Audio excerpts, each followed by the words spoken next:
Okay, welcome traders to the S&P 500 futures, micro futures chart review for 7/1/2019. We opened the week here with a big pop-up. We, at the open, moved all the way up to the high of the day and then sold pretty much the rest of the day until the last hour. We closed the gap now. If you watch the prep video, I'm not going to take a bunch of clips out of there, but I told you about this kind of weakness and closing the gap, and we'll look at that. Nowhere near the ATR extremes at all. Found support right down here into this node. We talked about these levels in the prep video. So over here on the 240, you can see that we're right down into the top of that node right here, and I'll show you some lines and stuff where we had this all drawn out, and but you can see the weakness here, and I had warned about that. So you had a big bar up right here, and then big bar down, another big bar up. No real good positions in here. You have this gap. Talked about the gap quite a bit in the prep video, that there's nobody in here with positions, and so it tends to fall pretty quick, and that's why they always say gaps get filled, is because nobody really kind of defends the middle here. 60 minutes, just more of kind of the same. You can see pretty fast 3-hour move down to the bottom to the gap fill here. There was a nice little bounce right here off of this level, and we're gonna take a look at that here in a second. Anything else that I can really tell you about today? Scalp lines were great for me. I'm going to show you kind of how to put these on your chart here in a second. And so I've kind of queued this up. Pretty much when I came in today, when I did the video, was about 5 a.m. this morning. This is 4:53 on the chart right here.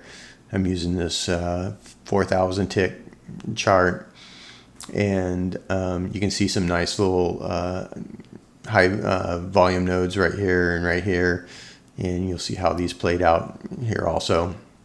But so looking across here, I know this can be really hard to see, but for these top lines right here,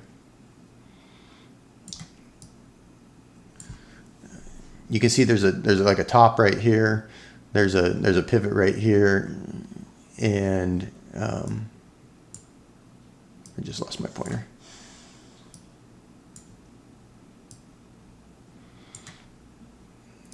You can see some tops right here.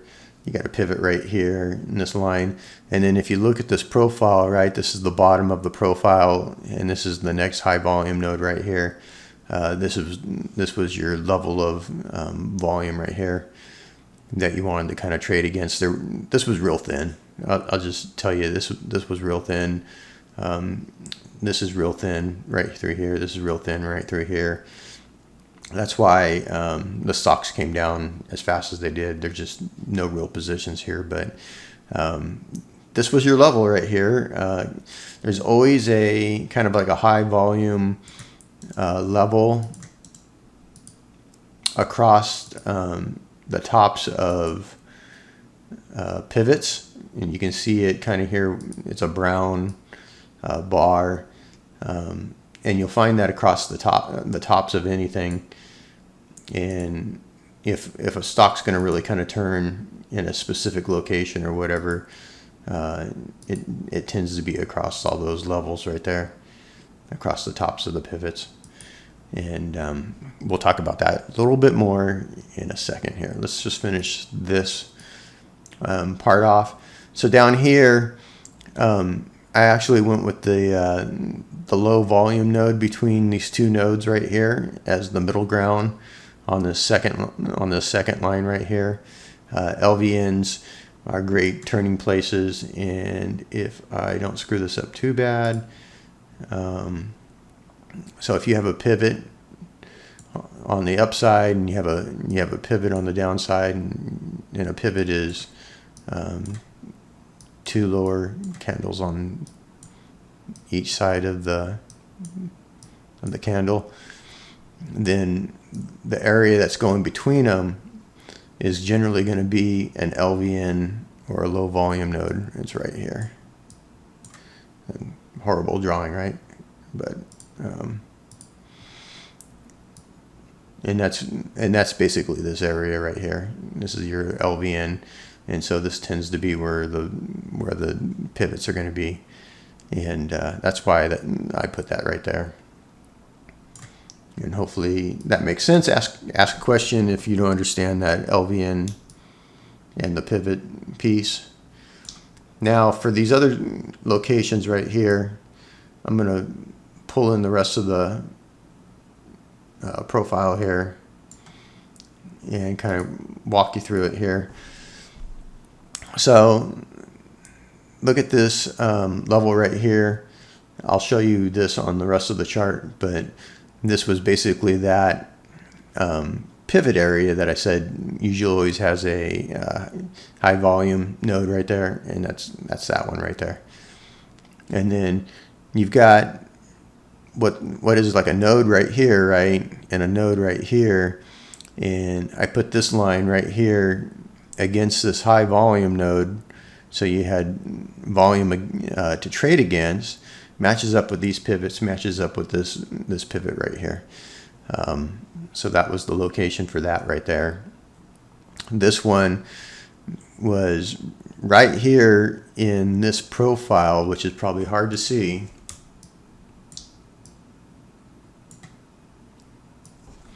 Is this low volume node right here. And that's why that guy went right in there. So using the most current group of profile right here, I put that right in the LVN. Here you go. You got another high volume node right there. And what makes this one really nice is right in front of it is a big old step of an LVN right in front of it. I don't know if you can see that, but there's an LVN right there, and that's where that line went right there. I think this next line is the last line that we had right here. And so you've got an LVN right here in this line right here, and you got a big shelf of volume right here to trade against, and that went right there, and it splits this nice little top over here just nicely.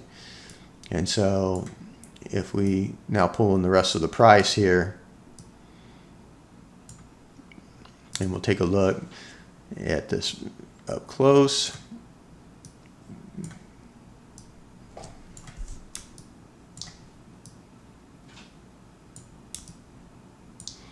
So hopefully you can see all this. So you can see that nice little scalping area right here. We came back down to it, bounced off. You would have easily taken a point out of here. Nice bounce right off this shelf of volume. There you go. Trades on the other side. Once it got on the other side, it was using as resistance, sold down, came back up, got across it, doing the whole thing. This is, like I said, a point where a lot of action trades on both sides. Think of the two pivots on both sides. This guy comes down, sells off. You would have got a bounce right out of here and got your point off of the line right here. It actually sells all the way through. But it does come back at that point.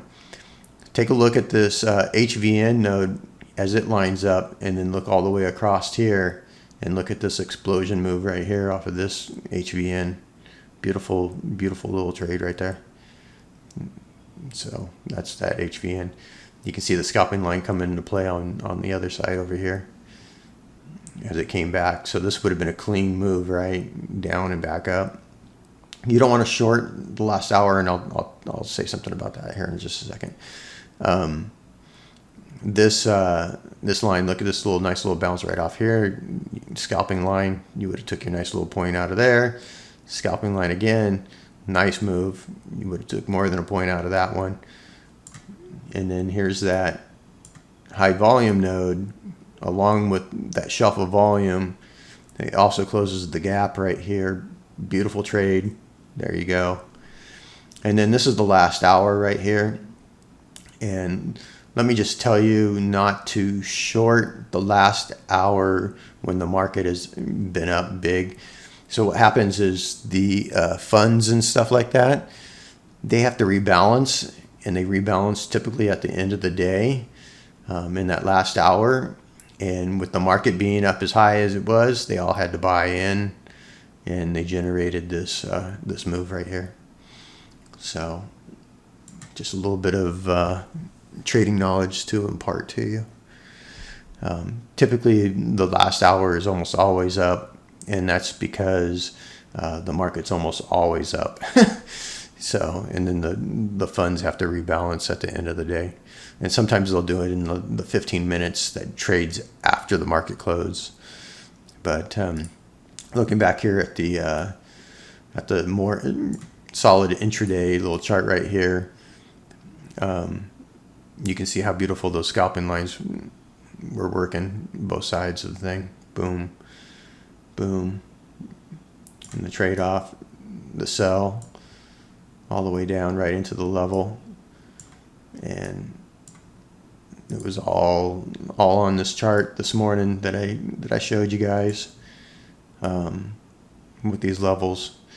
So, and pretty sure I called all these levels out